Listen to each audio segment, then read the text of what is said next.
If you're new to Mount Tabor, most of you aren't, but we don't do a special sermon for Mother's Day. I did that one year and it pretty well flew. So I don't do that anymore. We just roll right on pretty much no matter what the holiday is. So this week we're in part 2 of a message series that I've called Divine Direction. And before we dive in, I want to do a little bit of a survey here. And I'm curious about decision making, how you make decisions. So how many of you, just out of the spur of the moment, if you got a job offer in a city that you really like, doing the same thing you do now, and I told you you'd get a $12,000 raise, so $1,000 more a month, how many of you would take it? Just raise your hand. It's a city you really like, $1,000 more a month, doing exactly what you do. A few of you, not as many as what I thought, but a few of you. Now, what if I was to offer you a lot more? Say $50,000 more a year. How many more of you, now if you already raised your hand, don't raise them again. If I said $50,000, same circumstance, city you love, doing the same thing you're doing, how many would do that? Just one? Couple? Now you first time hand raisers are feeling pretty bad because you made the decision too quick, didn't you? I was going to offer a lot more money than $1,000 a month, you know? But, you know, the other thing, and I had to answer right away. But you know, most people when they're faced with that situation, you know, there's other things you'd have to think about, wouldn't you? Other than just the money, you know. The money's going to change your life, but what about the other things? Schools, you know, your friends, your neighbors, you know, all that other things, your family. There's more to go into a decision than just the money part. And we're going to talk about that a little bit more later. But again, sermon series, Divine Directions. And I brought this sermon series up because the most commonly asked question I get is, how do I know God's will for my life? And we talked about that, started off last week. How do I know what His direction for me is? You know, what does He want me to do? And a key line in this is that the decisions we make today determine the stories that we'll tell tomorrow. In other words, we make our decisions and our decisions make us. They're so important. Last week I introduced the idea that many people today are having a more difficult time making decisions as they did in the past, especially the emerging generation they call millennials. And there's tons of articles about this. And they find that the millennials they're very difficult in making decisions. They battle with indecisiveness more than any other generation. And I think the root reason for that is you know, every generation has faced challenges and opportunities.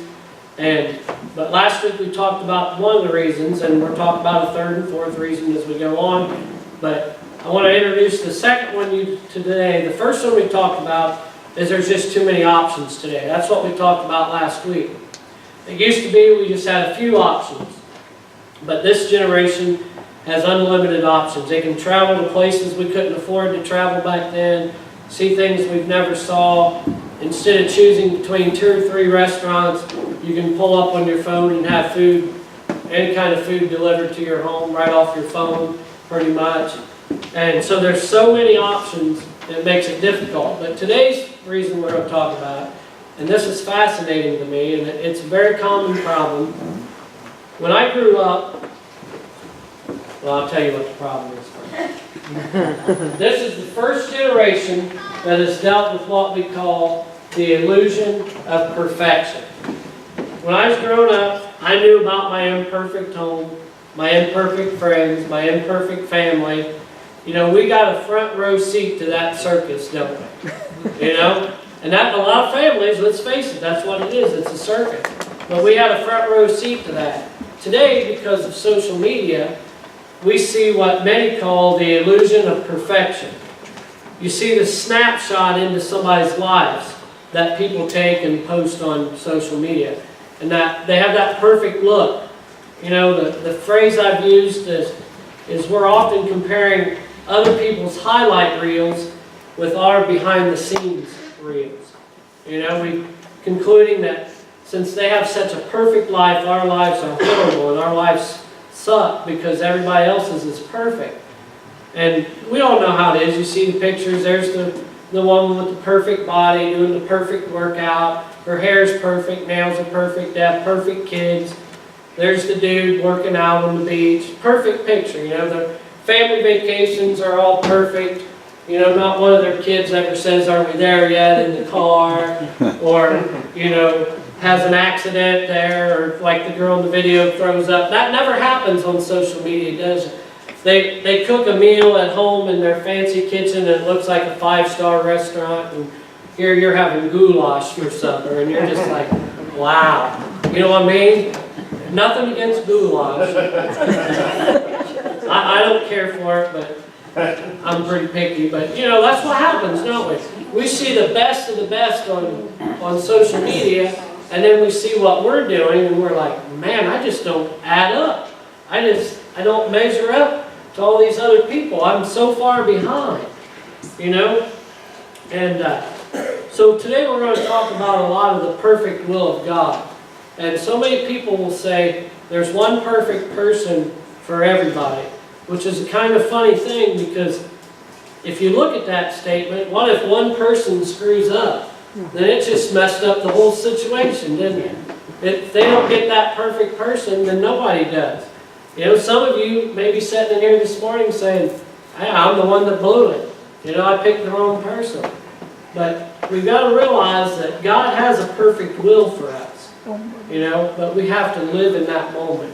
We have to realize that perfection isn't an everyday thing. You know, it's not going to happen in our lives. You know, we have this thing in the Methodist Church. It's in Nazarene too, entire sanctification. And it's a kind of a divisive issue, because some people say that the road to entire sanctification, that we will be perfect here on earth. Other people say we won't be perfect on earth. Personally, my thought is the number of perfect people on earth is at 1, and that's all it'll ever be. We're striving for perfection, but we're never going to be perfect.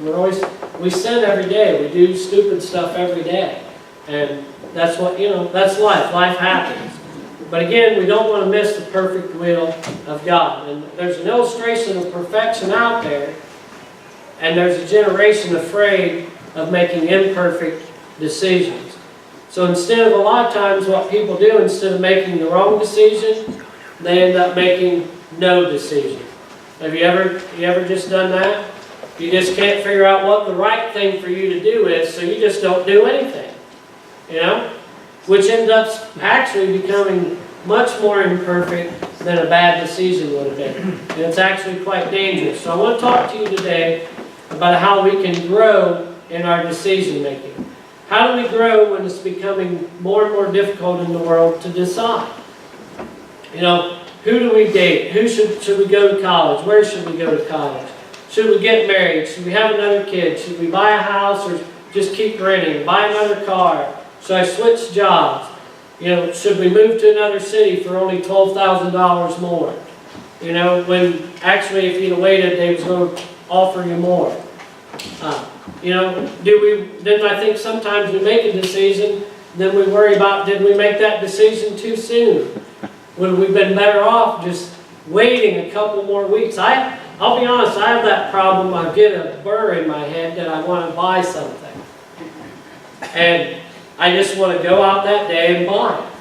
So what I've had to do over the years is I've had to make myself do continuous research on something.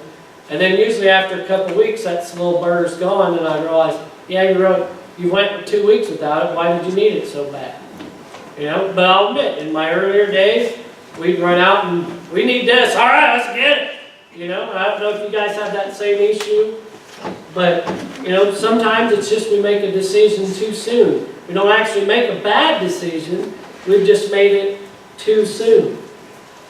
Now, the other side of this is, the good news is, if you're a follower of Jesus, this morning, God's going to show you exactly what to do. There's not going to be any doubt in your mind. You're going to be 100% sure of everything. There's never going to be a problem or an obstacle. And all that is very untrue. But we tend to think that when we become a Christian, that everything is just going to overnight be perfect.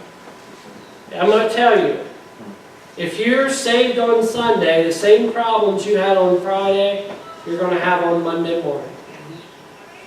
The difference is, you've got somebody to help you through. That's the difference. Hopefully you have a church family that's going to help you through them. They're going to pray. They're going to think about you. They're going to lift you up. They're going to encourage you to get through whatever issue you're going through. And when you're by yourself, you don't have that. You don't have that option. It's completely untrue that everything is going to be great. But that's what a lot of people think. If I'm a follower of Jesus, it's just going to be easy. So this morning what I want to do is show you a portion of Scripture that to me is very, very fascinating. It's out of the Apostle Paul. And let's think about Paul for a moment. If anybody's going to understand what God wants, it's going to be Paul, right? This dude wrote the majority of the New Testament. He had many, many encounters with God in heavenly places. He started churches everywhere. So if anybody knows what's coming, what God has in store, you'd think God would give Paul a little bit of insight, right? He would be the one guy that God's going to say, psst, this is what's going to happen. So watch how detailed Paul's understanding of what is coming in the future is. 1 Corinthians 16, we'll start with verse 6 through 9. And it says, and perhaps I will stay with you, or even spend the winter, so that you may help me on my journey wherever I go. For I do not want to see you now just in passing. I hope to spend some time with you, if the Lord permits. But I will stay in Ephesus until Pentecost, for a wide door for effective work has opened to me. Because, and then you look at the very bottom, it says, and there are many adversaries. That verse doesn't say there's no adversaries, does it? There's many adversaries. Perhaps, he says for a while, or whenever I go, I hope, I'm not sure, if the Lord permits. And then he says there are many who oppose me. Just by reading these three scriptures, we can see even Paul didn't have a clue of what was going to happen, did he? He's out there flipping a coin just like we are. Remember the sermon series before where the guy's like, should I ask her to marry me? And he's throwing wads of paper into a trash can that says yes or no. Paul's feeling the same way. He doesn't know what's going to happen. And like I said, out of everything Paul has done, you would think that he would be a guy that God could confide in. He would be a guy that God would tell exactly what was going to happen. But Paul doesn't have a clue. He doesn't understand the details. And yet, what do we see Paul do? He serves God in a very effective manner, doesn't he? So if you feel a little bit like Paul this morning, take comfort in this. God's not always going to show us the future. God's not always going to show us the details. Man makes plans in his heart, but the Lord determines the steps. Remember last week? Step by step. How do we grow into God's perfect will? Step by step. And here's what a lot of you guys are going to want to know. We talked last week about who before do and why before what. A lot of you are going to want to know what God wants you to do. You're going to say, God, just show me what you want me to do and I'll do it. That's all you have to do, God, is show me and I'll do it. But remember, it's why before what and who before do. When you're becoming the right who, God will lead you to the right do. And when you're living the right why, it's easier to discern the right what. So the big thought for today, when you say, God, show me what to do, or when you say, if you show me what to do, God, I'll do it. God, show me what to do, and then God says to you, I'm not always going to show you what to do, but I'll give you the wisdom to decide what to do. hear this. God doesn't show us specifically what to do, but He will give us the wisdom to decide what to do. So when you ask God, show me what to do, He's going to more than likely say, I'll give you the wisdom to decide what to do. Because we have to realize that our God's not a puppet master. You think about all the way back in the very beginning, couldn't have God just said, I really want all these people to love me and follow me. I'm just going to make them do it. Could have He done that? Yep. He's God. He can do whatever He wants, right? He could have just said, I'm not going to let these people do whatever they want. I'm going to tell them, I'll just make everybody love me. That end of the story, right? Jesus wouldn't have had to went to the cross. All this, the world would have never been flooded, right? We'd have peace and harmony in the world today. Nobody'd be hungry. Everybody'd be happy, right? He could have done that. But what did He do? He gave us the greatest gift He could ever give us. The gift of free will. Now the problem is, some of us make such poor decisions, that's the worst gift we've ever been given. Right? It's a fine line there, ain't it? Man, it's great when everything's rolling, but all of a sudden you decide something and it just goes to pot in a hurry. It's like, man, that's not good, right? That's the greatest gift He's ever given us, is the gift of free will. But again, if you make poor decisions, you don't seek His wisdom on what to do, then it's a curse for you. Perfect example is Solomon in the Old Testament. And if you're not a church person, Solomon became king, and he was to make a burnt sacrifice of a bull before the Lord. And Solomon wanted to worship God with such extravagance, instead of burning one bull, he burnt 1,000. 1,000. An extravagant act of worship towards God. And in a dream later, God said to him, I will give you whatever you want. So this morning, if you don't think for a moment that generosity doesn't move the heart of God, you're way off. An extravagant move of generosity will draw the heart of God. God tells Solomon, I'll give you anything you want. And this is the greatest thing about Solomon, is instead of saying, I want all the money, or I want all the power, I want you to destroy my enemies, you know what he says? He says, I just want you to help me be a good king. Help me be a good king. Give me the wisdom to know right from wrong. Give me the wisdom to make the right decisions that would not only help my people, but also honor you. And God said, hey, Solomon, because you didn't ask for all these greedy things, I'm going to give them to you as well. And that's what happened. He got riches. He got power. His enemies was destroyed. And He also gave him the wisdom. That is why this is what Solomon said, which is very, very direct.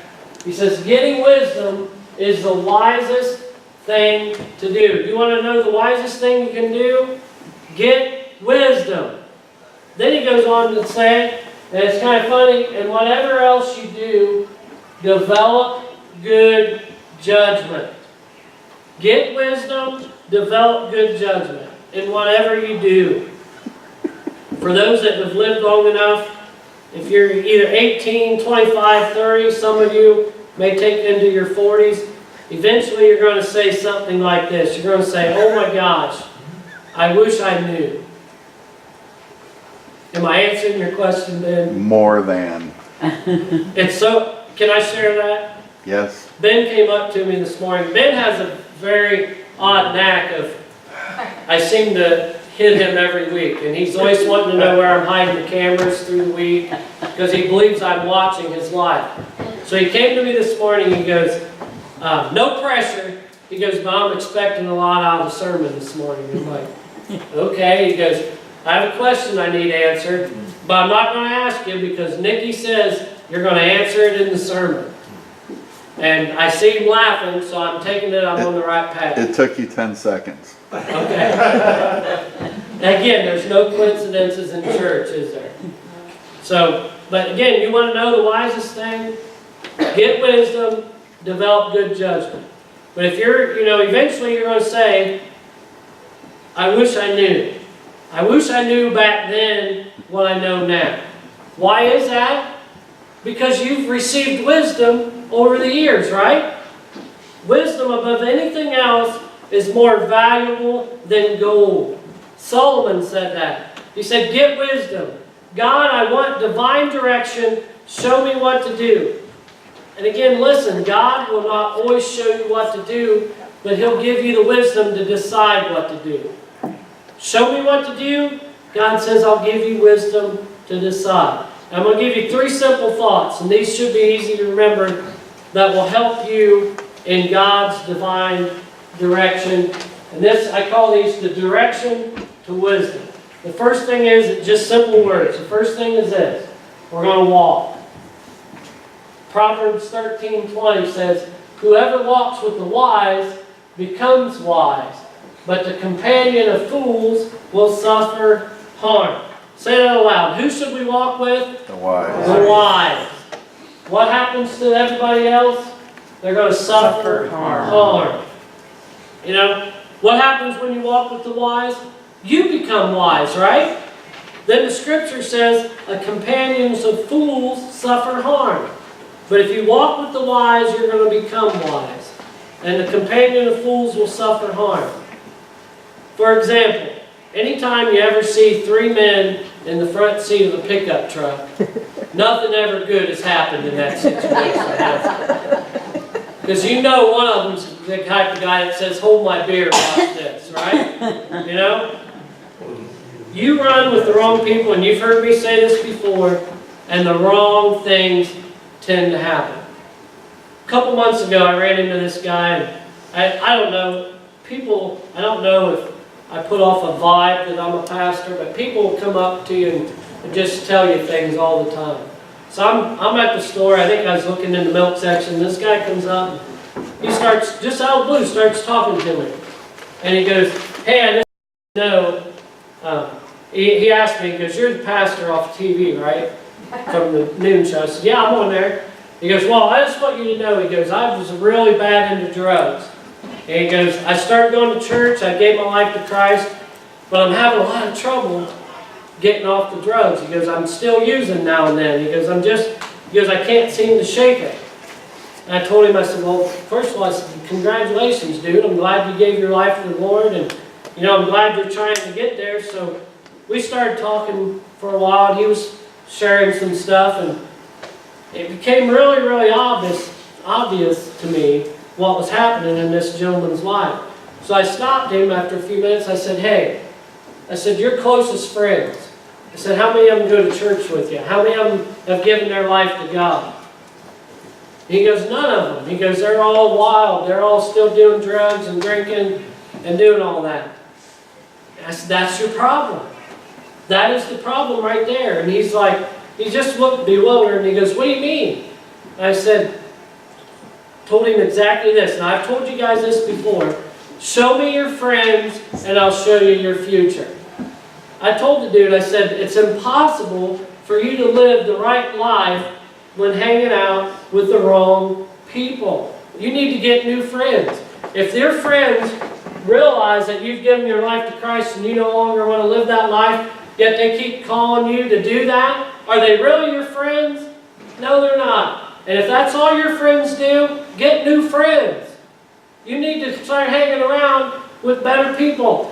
One of the greatest joys I have of pastoring this church is I see a lot of stuff on Facebook, and I see a lot of you people hang around together. Like Ben and Nikki when they had Kathy and Randy over at Easter. Lauren and Jan at Lauren and Jan's house. Ben and Nikki, we went out to eat. There's a ton of you guys that I've went out and done something with. And I see stuff on Facebook that you guys are hanging out together. And that's great, because church people need to hang out with church people so they continue to be church people, right? Now, some of you are thinking, well, Rodney, are you telling me this morning that I shouldn't hang out with other people that aren't church people? No, you can still be a witness to them. What I'm telling you this morning is if there's somebody in your life this morning that is keeping you from what God wants you to do, you've got to cut that person out of your life. That's what I'm telling you. It's plain and simple. I can't state it anymore. You know? That's what I told this guy. I said, dude, you got to get new friends. I said, you can't hang around with people that want to do those things that you no longer want to do. And he was just like blown away by this. Just the look on his face. And you know how you can tell when people are thinking, and you see the smoke and you hear the gears grinding and that, you know. That's what I could see. And he's like, you know, Rodney, he goes, you're right. Because I see why I'm failing. Because I keep hanging around with them and they keep convincing me to do things that I don't want to do. And so I told him, start hanging out with the people at church. Where you go to church, start hanging out with those people. And he, you know, I don't know what happened with him. I haven't seen him since. But that he hung around with the wrong people. It's impossible to live the right life when you have the wrong friends. Walk with the wise and become wise. A companion of fools suffers harm. And I love this imagery when we're told to walk with the wise. In other words, do life with those people. This isn't like just go ask a wise person for advice. It's like plug into that person. Do life together. Walk together. That's one of the reasons that we've so pushed our small groups at this church. Because I don't think you can get enough from my sermons on a Sunday morning. You know, you get roughly 45 minutes of me preaching. This morning, an hour and a half. But I don't think that's enough. You know? That's why we push the small groups. That's why I push you guys to hang around. That's why we do movie nights and game nights. So we can hang out together and get wise together. You know, I'll never forget when my brother Randy was going through his divorce. We talked all the time.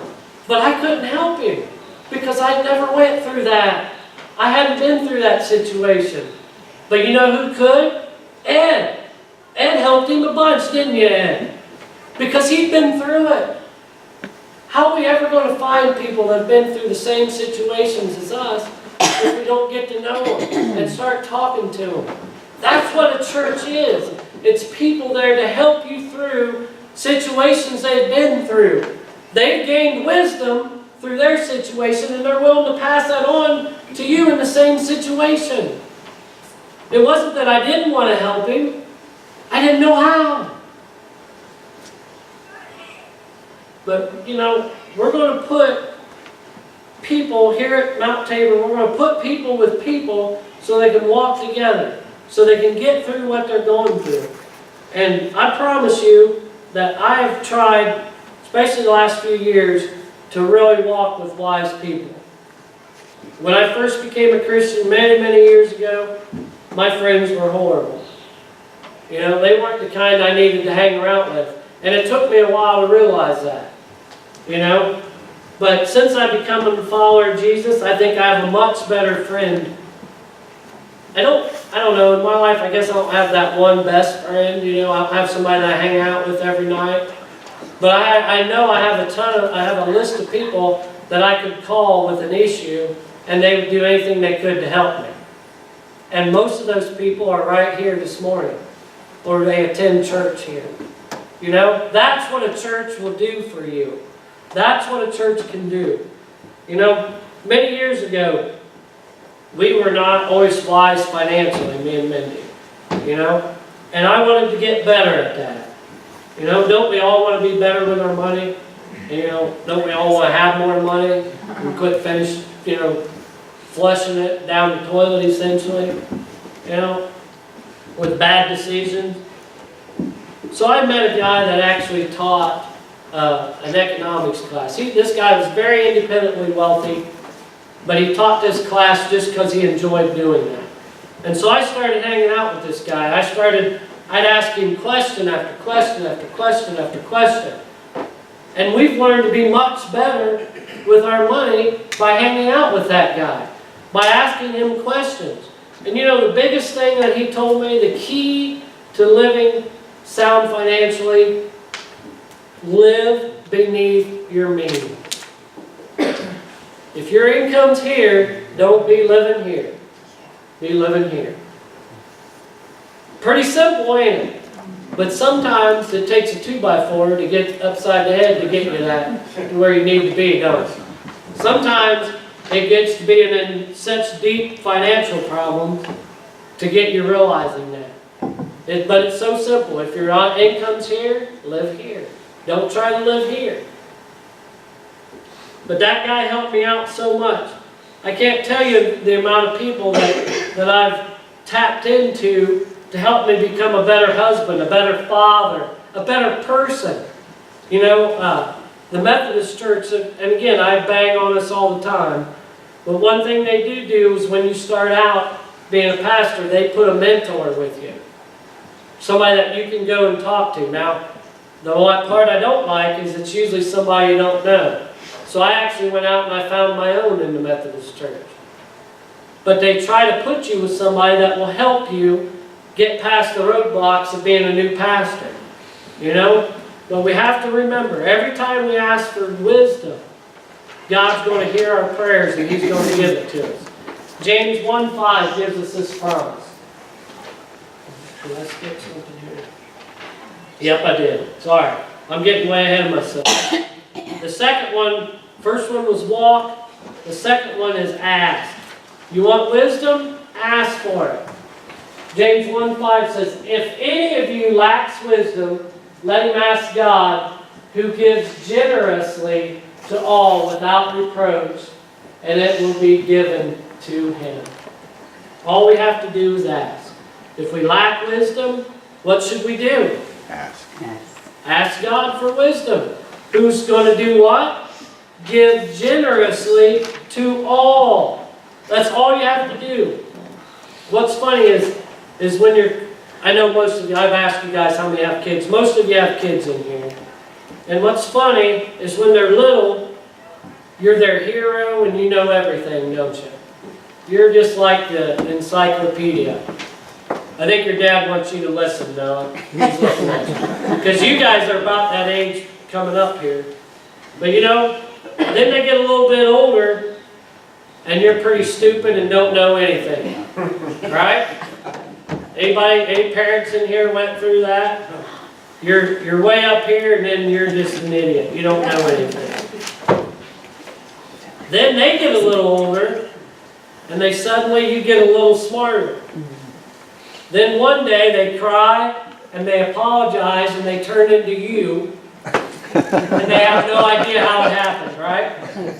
You know, that's the way it is. Me and Mindy, we have 2 grown daughters, and I know Mindy's watching, but Mindy not so much. I try to be a low maintenance parent. Now don't get that to mean I don't care. I try not to give my kids advice. If they'll call me, Cassandra doesn't as much, but Rochelle, I usually talk to her every day. She'll tell me what's going on in her life, and I don't jump in and say, well, hey, you should do this. I don't do that. I try to be a low maintenance parent. Same way with their spouses, a low maintenance in-law. What that means is I have a lot of opinions, but until I'm asked, I'm not going to offer mine. Amen? Amen? That's tough to do, isn't it? Especially when you see your kids making a huge mistake and you so want to tell them, no, don't do that. I refrain from that. I don't, and I think you could ask both my daughters and they'd tell you that. Again, Mindy, not so much. She'll let her opinion fly at any time, any place, anywhere. And you know that's true, Mindy, because I know you're watching. She's probably commenting too. Do what? She's probably commenting right now. Probably. But I'll go one step further. The moment one of my grown children says, what do you think about this? I will share every bit of wisdom I have and then some with them. When you ask God, it's the same way. When you ask Him, He will give you the wisdom. But here's the deal. You have to spend time with Him to ask Him, don't you? Where can you get wisdom from Him? You can get it in His Word. You can get it every single day from His Word. You can get it every single day from people here at church. Every single day from people in your small group. You can get it every day by hearing the voice of His Spirit. He's the good shepherd that wants to guide His sheep. He wants to guide us to where we need to go. When you walk with Him, He'll lead you where to go. But you have to spend time with Him. And when you do, He will give you wisdom. And I want to show you an image I love. Psalm 32:8 tells us about the Lord, about how He'll give you wisdom. And it says this. The Lord says, I will instruct you and teach you in the way you should go. I will counsel you with my eye upon you. How many times in your life have you thought you've done something and it's just turned into a pile, and you thought, man, if only somebody would have showed me. God's offering to do it. I will instruct you. I will teach you in the way you should go. I will guide you. I will advise you. I will watch over you. Loving Father, tell me what to do. He's going to tell me the wisdom to decide what to do. He's going to advise us. He's going to watch over us. And as I read that verse, putting it together for the sermon, it kind of reminded me of when you're teaching your child to ride a bike. How many in here taught their child to ride a bike without like training wheels and that? You know, in the very beginning, they're like, no, no, no. You know, they're scared. They're excited. They want to learn, but they're afraid they're going to fall. And you're like, I'm not going to let you fall. I'm not going to let you fall. And how many of you guys remember running across the yard right beside them? And, you know? And then all of a sudden there's a big sticker patch and they're like, I'm going into the sticker! And you're like, no you aren't. And you grab them. Isn't that what that verse is like? Teaching your kid to ride a bike? You know? The part of it is when you've taught your kid to ride a bike and then they go off, that's what we tend to do with God.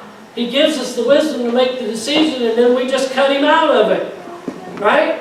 That's what we do. But He'll guide us. He'll advise us. He'll watch over us. He'll celebrate with us. Some of us, just like that little kid on the bike, are scared to death. Some of us, all we think is, what if, what if, what if? You ever sat around and thought that? You have a big decision to make, what if, what if? You know? He'll advise you. He'll watch over you. Walk with the wise. Ask and He'll give you wisdom. The third thing, very simple. Decide. Decide, ask, and walk. How many people in here saw the original Karate Kid movie? The first one. You know, the new one's great, but I think this one's pretty good. Go ahead and hit that. Turn the volume up a little. No, it's Son must look. Walk on the road. Walk right side, safe. Walk left side, safe. Walk middle. Sooner or later, get the squish, just like grape. Here, karate, same thing. Either you karate do yes, or karate do no. You karate do guess so. Just like grape. That's good advice, ain't it? That's a great line. Walk on the right, you're safe. Walk on the left, you're safe. Walk down the middle, sooner or later you're going to get hit by a car, aren't you? Right? That's great advice. So, here's the question. And I just, you know, that blew me away, because I didn't even think about that movie. And I'm putting my notes together, and I'm like, I don't know what even made me think of it, and I put that in there. But what I want to say to those is I love you guys so much. But don't be afraid to make a mistake. Because the biggest mistake may just be walking down the middle. It may be not making a decision. It may be not making a choice. So here's the question. How do I know if this is God? If this door is open from God? Or is it from the devil that just wants to lead me to an elevator shaft where I'm going to fall down and break my neck? You know, is this my desire or is this God's desire? Listen, if the Scripture doesn't give you clear direction, in other words, when you read the Bible tells you there's clear things you should do, things that you can do, right? And it also tells you very clear things you shouldn't do, that you can't do. But wherever there's not clear moral or scriptural direction, what does God do? He's going to give you the wisdom to decide. Show me what to do. Again, God could have programmed us to do exactly what He wanted, but He didn't. You know, so you could choose Him or you can choose something else. And there's so many different things that so many people freak out about, and they say, God, you decide, I trust you. You got to just make the call. If you make a mistake, make the call, own the mistake. Look at the Apostle Paul. This is what he says one time. He's seeking directions from God, and this is what he did not say. He didn't say, the Lord spoke unto me and said, Paul, this is what you shall do. That's not what he said. This is what he said. 1 Thessalonians 3:1. Therefore, when we could bear it no longer, we were willing to be left behind at Athens alone. We thought about it. We considered it. And he made the call. He thought it would be just best to stay in Athens alone. God didn't direct him. God didn't tell him what to do. He made a decision. There's times where you're just going to have to make a decision. I'm going to tell you right now, as a pastor, all the time, there's sometimes I know that God is directing me. Sometimes I know exactly what He wants me to do. Other times, God says, I'm trusting you to make the right decision. And yet there's other times where I don't have a clue. I don't. But you know what I do when I don't have a clue? I make a decision. Right or wrong, I make a decision. What if you make a mistake? Guess what? When you make a mistake, what do you get? Wisdom, right? You're not probably going to make that mistake again, are you? Because you've learned from it. You get wisdom. Now, you may get an extra bill in the mail from that mistake, or may get an extra semester in school, or an extra kid. But you get wisdom. You get wisdom, right? God guides you. He coaches you. He watches over you. He'll advise you. I asked you early in the sermon, would you move to another town for money? And a lot of you said yes. But again, be careful. Sometimes God does want to bless us financially. He does. But you know what? Other times you may move to that new city and not find a great church or a great small group. Or your kids might not thrive spiritually in that church. Be careful. Don't make money your only indicator. It may be one, but it's not the only one. How many of you guys in here have heard of Craig Crochelle? He's the pastor. We did a lot of his little books. His DVD series is in our small groups before we switched to what we have now. Men's group did a lot of his. He's actually the pastor at, I think, Life Open Church, I think. It's out in Oklahoma. He has several satellite campuses, one of the biggest churches in the U.S. He actually started out as a Methodist pastor. But he tells this story, that when he became a follower of Jesus, he was a business major. He never thought to change his major. He stayed in college and finished out his business major. But he was interested in doing ministry. Never dawned on him again to change to be a pastor. He graduated with a business degree, but he really wanted to be a pastor. And a lot of times those guys don't get hired. You know, business guys don't get hired to be pastors. So he got a job selling security systems for Honeywell. And that was back in 1990, he said, when security systems was just getting popular. He was very successful. First 10 months, he made over $60,000. Now that's a lot of money in 1990. That's a lot of money to me today. But he was 22 years old, and in 10 months he sold made $60,000. So he went and talked to his pastor, and he said, his pastor told him, he goes, I really see something in you, Craig. I'd like to offer you a job to come on full time and build a single adult ministry, a ministry for singles. And Craig said, man, I was sky high. He goes, great, fantastic. Then the pastor said, I can give you $1,000 a month. And he goes, I thought about it, and I said, well, what about benefits? No. Insurance? No. You going to pay my way to seminary? No. And he's thinking, wow, I'll make $70,000 a year selling security. I'll make $12,000 preaching the word. So what did he do? He went out and he talked to people.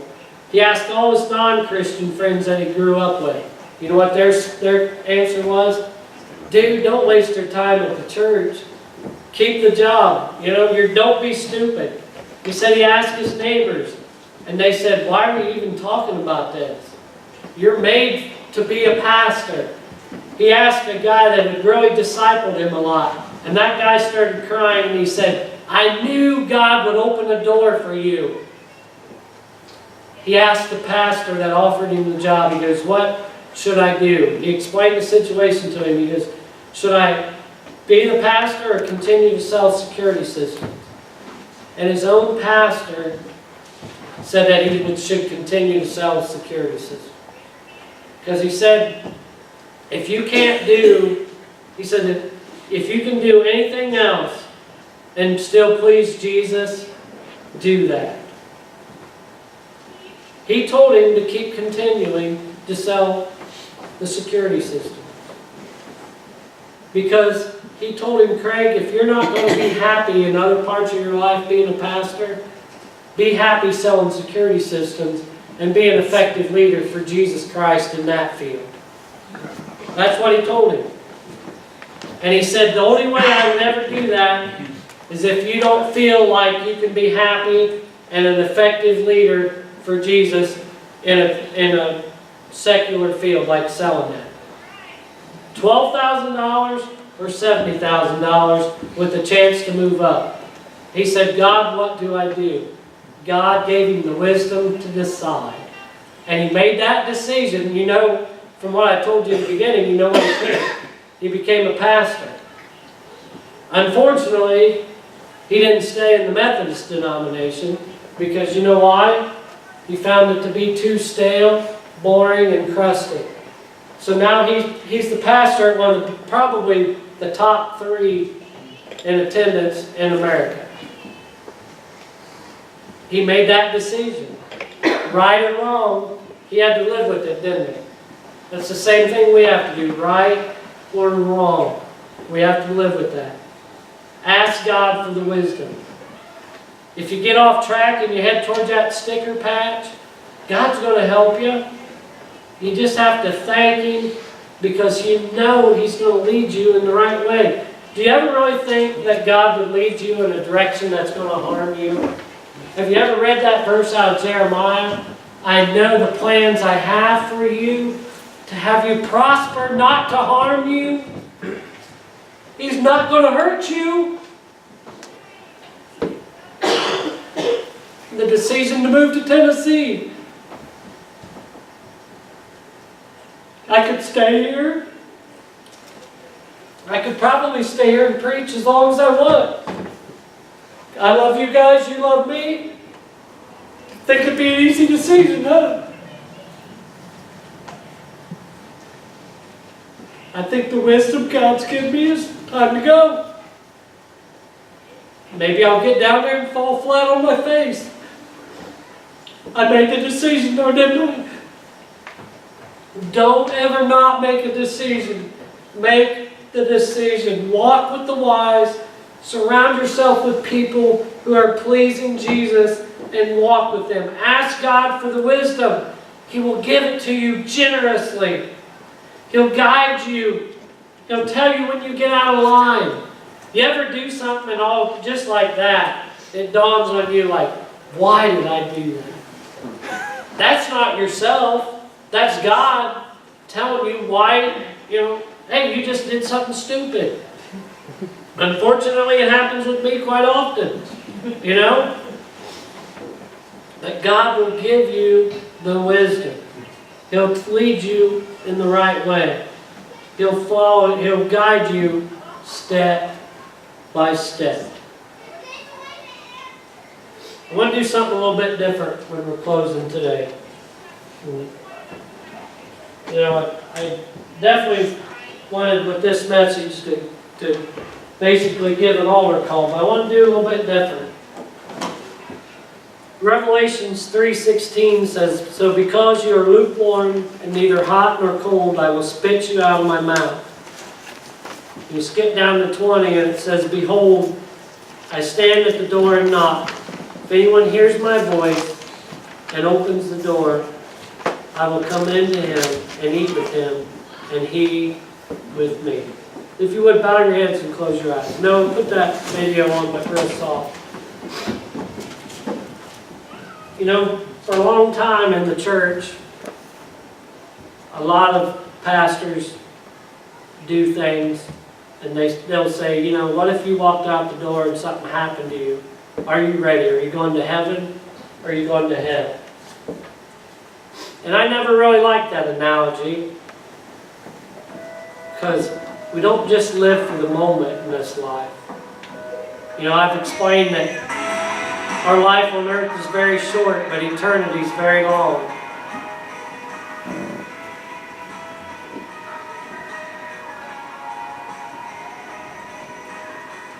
David Poe.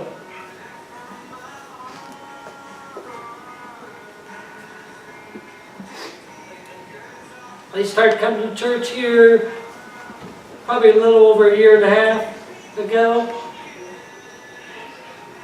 He was sitting in his chair Friday night watching TV and passed.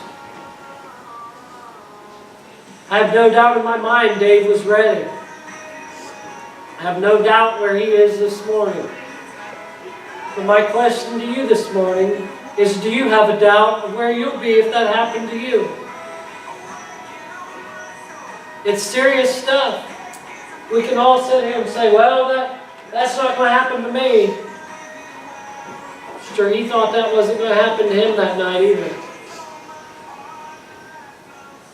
So if you are here this morning and you can't honestly, and I mean honestly, say that if something happened to you like that you would not be in heaven, this is your chance.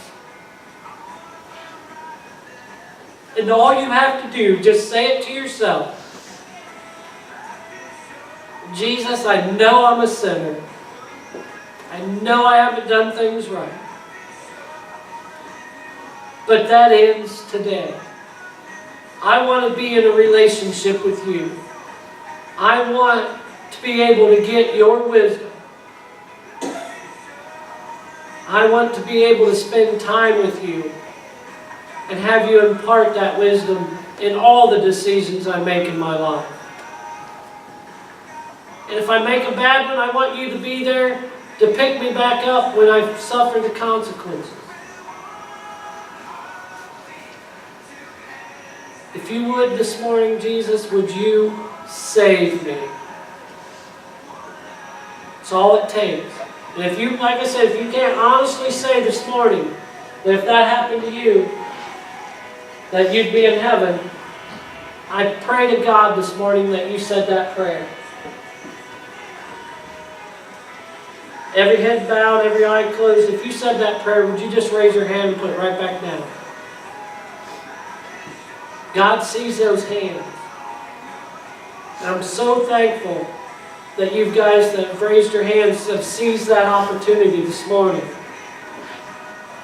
Because I'm going to tell you, and I might be biased because I'm a pastor, it's probably the best decision you've ever made in your life.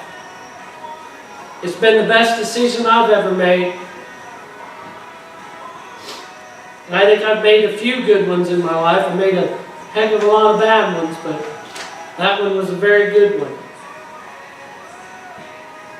Dear Heavenly Father, I just want to thank you, first of all, for the message today, Lord.